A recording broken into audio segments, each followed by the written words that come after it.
महिला शक्ति को प्रूव करने का इस समय और ज़्यादा मौका मिला है हमें।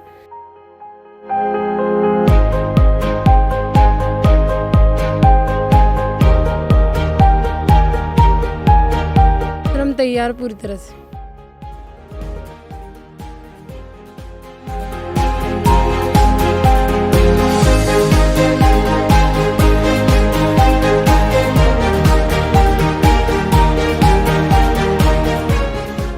नमस्कार, मैं हूं आपके साथ प्रदीप आजाद। पूरे देश में कोरोना की मार और कोरोना की ये मार राजधानी जयपुर, राजस्थान की राजधानी जयपुर में भी आ पहुंची है। लेकिन जयपुर में जब से कोरोना का कहर शुरू हुआ है और जयपुर के खासकर परकोटे इलाके में एक नई चीज़ देखने को मिली है।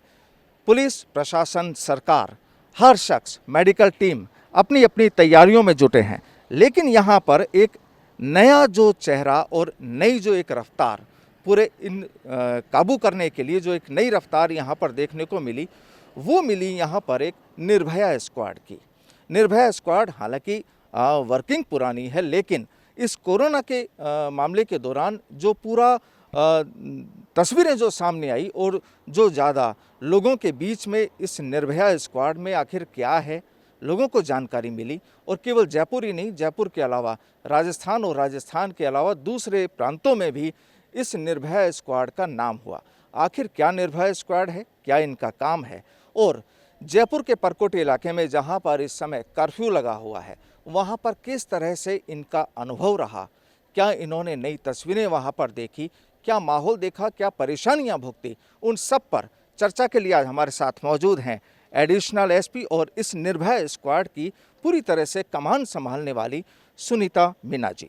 सुनीता जी, सबसे पहले आप बताएं कि जो पूरा निर्भया स्क्वाड क्या है, क्यों इसको अलग से जाना जाए आम राजस्थान पुलिस या जयपुर पुलिस के अलावा? हम आपसे यही कहना चाहेंगे कि आप निर्भय बनिए, क्योंकि निर्भया आपके साथ है।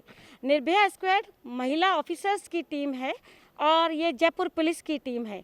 इसमें लगभग 200 महिलाएं हैं जो कि जयपुर में महिला अत्याचारों को कमी करने के लिए, महिला अपराधों की रोकथाम के लिए बनाई गई हैं और महिलाओं की सुरक्षा, बच्चों की सुरक्षा, बुजुर्गों की सुरक्षा के लिए बनाई गई हैं। ये जो निर्भया टीम है, गठन पहले हो चुका है, आपकी पूरी टीम है, लेकिन पहले शायद जयपुर के लोग इसके बारे में इतना वाकिफ नहीं थे।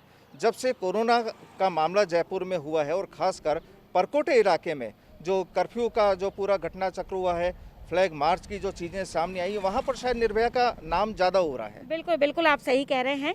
निर्भया स्क्वाड के बारे में तब तक वही लोग जानते थे जिनको की कोई परेशानी होती थी, तो वो निर्भया से संपर्क करते थे तो उन्हें कुछ पता लगता था। पूरे जयपुर को नहीं पता था कि निर्भया स्क्वाड भी कोई है या महिला ऑफिसर्स की भी कोई टीम है। लेकिन जब से कोरोना की जंग जारी हुई है तो इसमें महिला ऑफिसर्स की ये टीम भी कंधे से कंधा मिलाकर और मैदान में उतरी है। और ये जहाँ जहाँ कर्फ्यू लग रहा है वहाँ सभी जगह जाकर ये लोग फ्लैग मार्च करती हैं। और जब ये सायरन की आवाज़ के साथ में किसी स्थान पर प्रवेश करती हैं तो सभी लोग बालकनी में आ जाते हैं।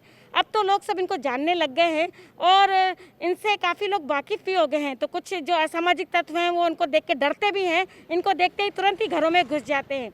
और जो अच्छे लोग हैं, जो कि सपोर्टर्स हैं, वो लोग क्या करते हैं कि इनकी सायरन की आवाज़ सुनते ही बालकनी में आ जाते हैं।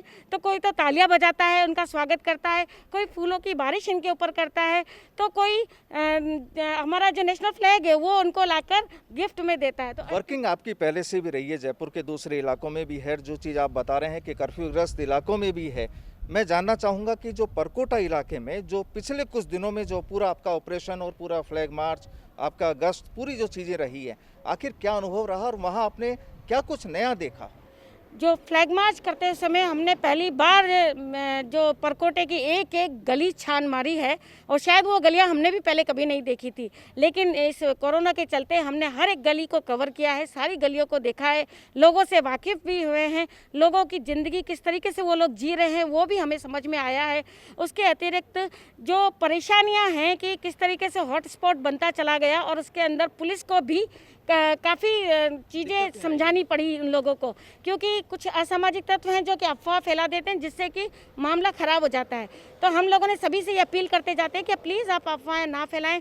मेडिकल टीम को भी सर्वे करने में शुरू में बहुत परेशानी आई थी, लोगों की समझ में नहीं आया था, लेकिन निर्भया टीम उनके साथ लगी, मेडिकल टीम को भी साथ में लिया, सर्वे कराने में उनकी मदद करी, लोगों को समझाने में मदद करी और उसका फ़ायदा अब ये हुआ कि जयपुर के अंदर खुद लोग, परकोटे के अंदर खास तौर पे खुद लोग सैंपलिंग के लिए सामने आ रहे हैं। शहर के जो परकोटा इलाका है, जिन छोटी गलियों में आप गए, कुछ अशिक्षित लोग भी आपको वहाँ पर मिले, आपको काफ़ी नेगेटिविटी भी हो सकता है वहाँ पर देखने को मिली हो, उनका एक छोटा सा अनुभव जानना चाहूँगा, क्या रहा? देखिए, जब हम लोग वहाँ गए, कई लोगों से वहाँ पर मिले, तो शिक्षित और अशिक्षित का ज़्यादा फर्क नहीं पड़ता, क्योंकि अनुभव का बहुत फ़र्क पड़ जाता है। तो हमने भी देखा कि चाहे वो पढ़े लिखे नहीं हैं, लेकिन अनुभव से उन लोगों ने काफ़ी चीज़ें सीखी हुई हैं और वो समझ भी रहे हैं कि उनका ये जो पुलिस के लोग हैं, जो मेडिकल की टीम उनके पास में आई है, जो मैंने कहा शुरू में जो उनके समझ में नहीं आया था, लेकिन समझाने से उनकी समझ में आ रहा है और अब वो सहयोग की भावना उनके मन में आ चुकी है।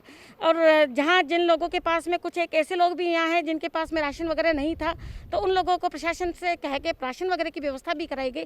तो अल्टीमेटली अब व्यवस्थाएं काफ़ी कंट्रोल में हैं और परकोटे के अंदर स्थिति कंट्रोल में आ चुकी है। तो जैसा कि अब 20 तारीख को लॉकडाउन के कुछ इलाकों में, कुछ शहरों में कुछ ढील देने का प्रस्ताव है और तैयारियां भी उनकी जारी है, तो माना जा सकता है कि कुछ इलाकों में जब कुछ चीज़ों ओपन हो जाएंगी, मार्केट कुछ ओपन हो जाएगा कुछ संबंधित चीज़ों का, तो लोगों की भीड़ भी सड़कों पर आएगी, जाहिर सी बात है।